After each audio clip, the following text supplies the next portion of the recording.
All right. A very long overdue Ian Russell gallery interview, and with an elusive creature that lives out of state, who we've never had into the gallery to be able to really interview and get into his brain. I'd like to welcome Shawn Ray Harris to the gallery set.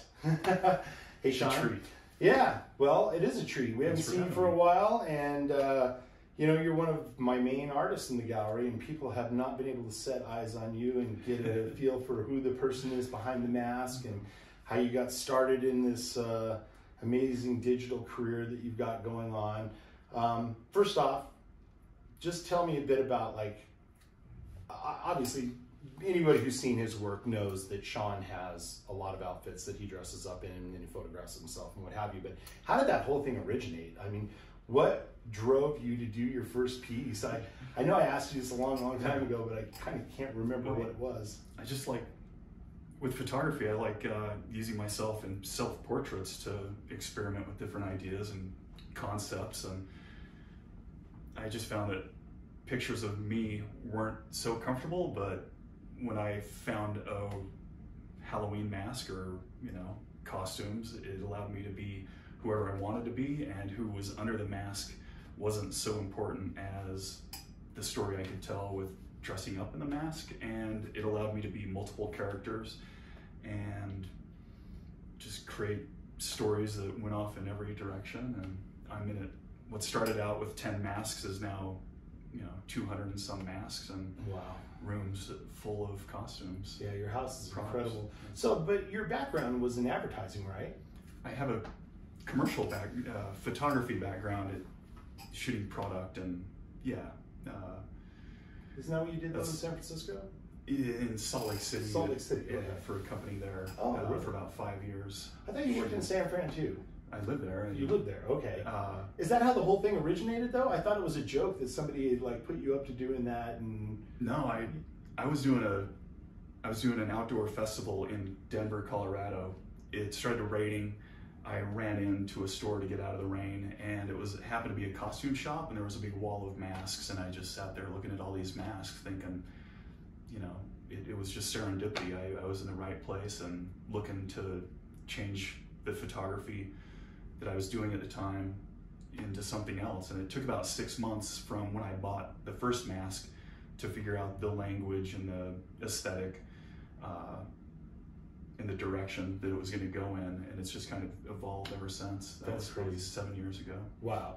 Well, you've been with me almost four now, I yeah. believe. I got you Christmas of 2017, I think, is when I met you, right? Yeah. Time's flying. Yeah. The things you do are just incredible, and I know they take, I mean, countless hours. What do you think from start to finish it takes to produce a piece? Have you ever thought of?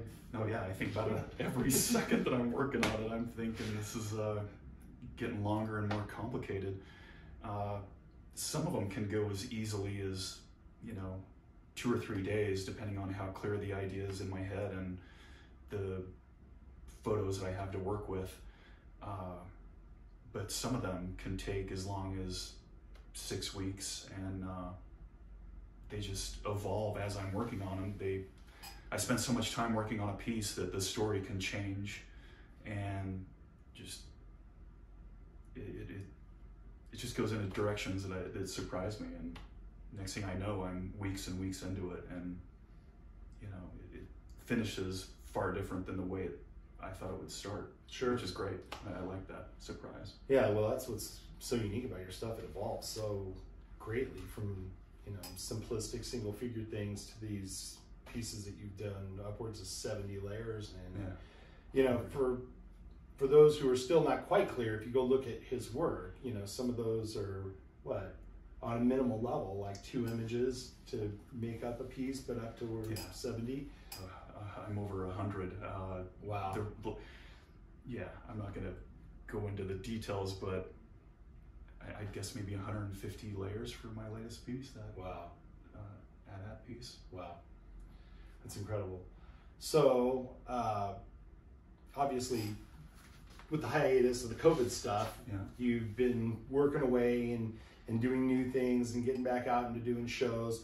What's your favorite type of stuff to do? I mean, as far as, do you like things that you just have absolutely no idea where you're going and just start grinding, or do you always have a pretty preconceived idea of what your general idea is? To me, the most joy I get is being in an antique store and coming across, you know, something as weird as a old ironing board and thinking, well, I love the ironing board. It's beautifully, you know, it's a beautiful aesthetic, and what animal would be using it and why? And, you know, the next thing I'm picturing the cow ironing his hide, and, you know, stuff just evolves naturally like that. And the inspiration can come from something as simple as an ironing board, and I love the concepts that evolve that way. But to me, it's kind of the concept, or if there's enough humor in it and there's some subtle jokes and I'm able to mix some metaphors, that's when it gets really exciting for me. Yeah. So does it feel more like work these days, or is it just as much fun and weird? I mean, what gives you the inspiration at this point? Is it? I still like doing animal photography, animal masks, and being able to treat it like I'm giving the animal's voice, or showing a perspective from the animal's point of view that normally isn't, you know, relatable or, you know, conveyed unless I'm doing a picture of it. So I just have too much fun with the animal stuff. It can be super silly, or it can be, you know, have a lot of commentary to, you know, how we interact with that animal on a day-to-day basis. That just makes it super fun. Totally. And the monkey stuff, where did that all come? Monkey stuff is just hilarious. Yeah, it is. It's just got to make, you know, humor's got to play a huge part into it. And to me, the monkeys are a vehicle for that. But right. It's totally kind of Monty Python-esque, and yeah, you do have a great sense of humor, and that is one thing that anybody that sees your work, I mean, it instantly conveys, you know, smiles from people, and I mean, they're dreamlike. They almost look like movie stills. They're so amazing. And I would think that's a big joy of producing it, is to see people's reactions. For sure. Too, because but I think that's how we communicate, or how we identify with stuff, is movies and TV and just that medium is how we take in our information. That when I'm looking at an art piece or when I'm making something, I wanted to have that vernacular, or, you know, that language that we identify with. And to me, that's how I get my, you know, experiences from, is what, you know, through movies, and I like using that, you know, language for that. Totally. You ever thought of doing like special effects or any of that digital stuff? I want to do. I'm trying to get into video a little bit more. Yeah. I think if I'm already dressing up in these costumes and on a green screen, it seems like a very small step to have the animals come to life. I feel like that'll happen in the next year, 6 months. The things that are coming out with little mini digital pads and things of that nature, you could almost create and do live video artwork kind of things. Yeah, there's apps that would make that super simple right now. How fun. Yeah. It's endless, the ideas and the things that are coming out with the way technology is evolving. I just had a great question, and of course I lost it. I was going to say something to the effect of, I know what, the underwater things that you do. Yeah. Have you ever spent any time doing any diving, or have you? Yeah. Really? I never knew that about you. Got my certification at the University of Utah, where I swam, and went to Belize was the last time I dove. Really? Went up to a place called Stingray Alley. And, how cool. We swam with some little sharks, and it was probably my best day on earth was scuba diving through a canyon and, you know, moving through a school of fish that just opened up and kind of allowed me to swim through and experience the world in a totally different way. That's really really surprising. But I did not know that about you. That is a unique. I wondered, because you have an obvious, real good grasp of underwater stuff, and that obviously is a passion too. So I spent my growing up until I was 22 swimming. I was always in the water. Really? Swimming for the University of Utah was where it ended, but So is that I'm a water creature? Well, that's cool. So did you?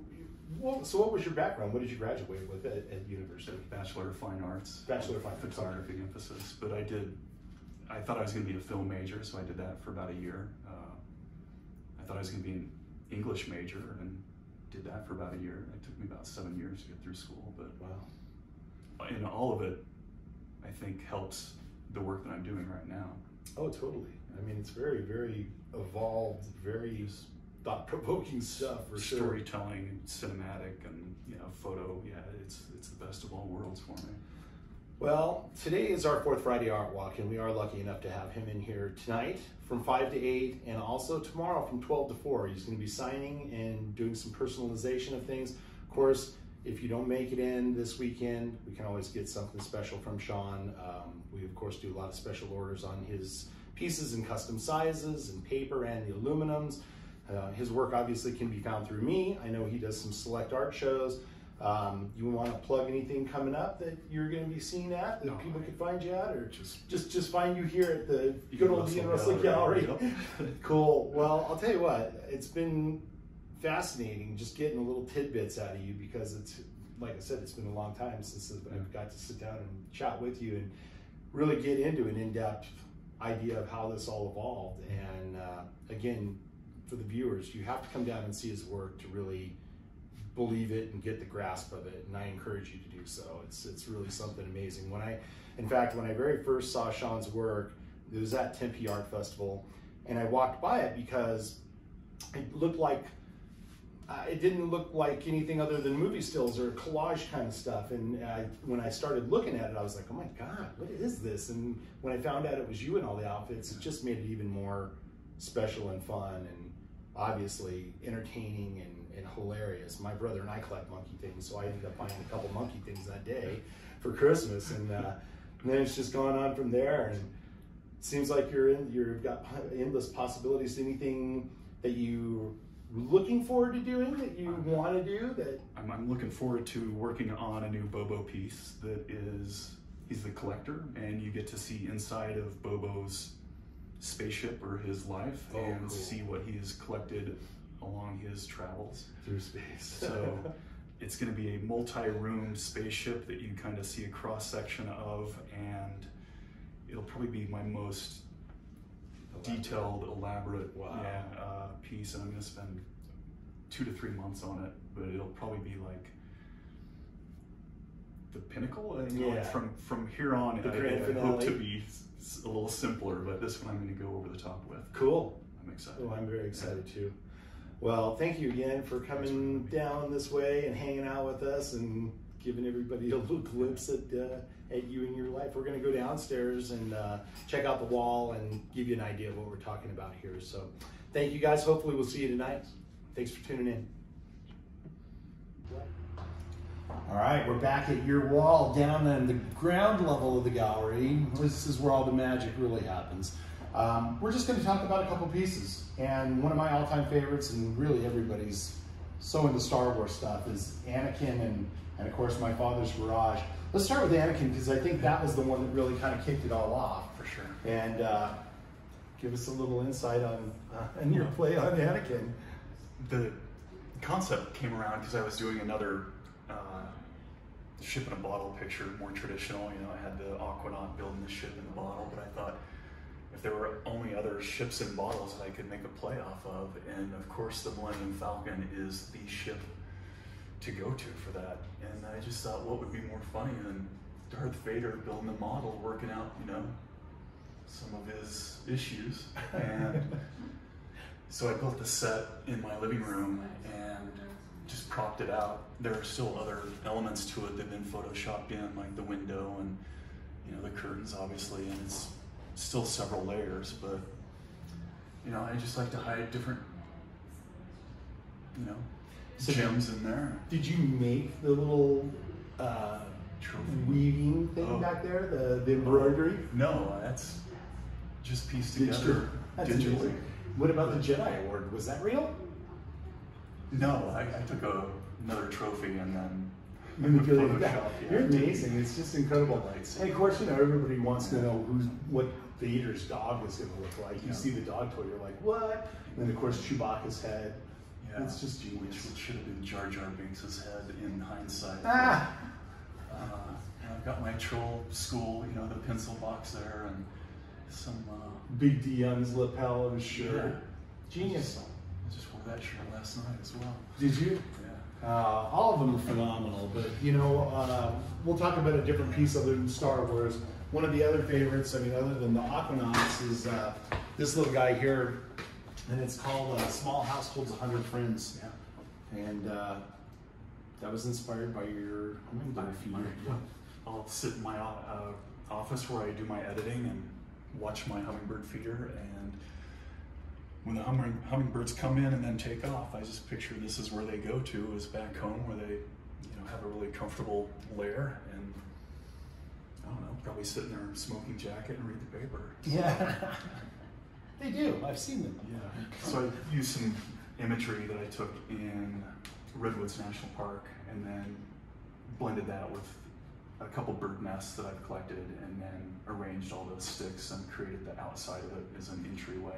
But I just wanted a kind of a window into the life of a hummingbird the way I see it. And so all these props you have?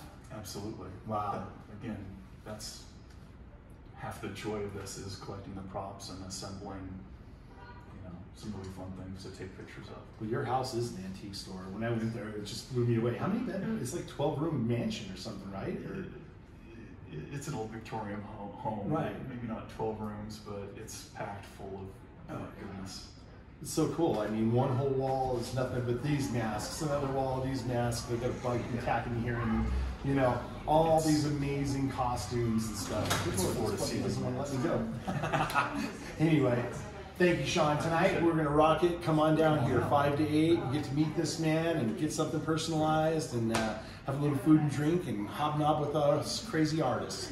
Hopefully, we'll see you tonight.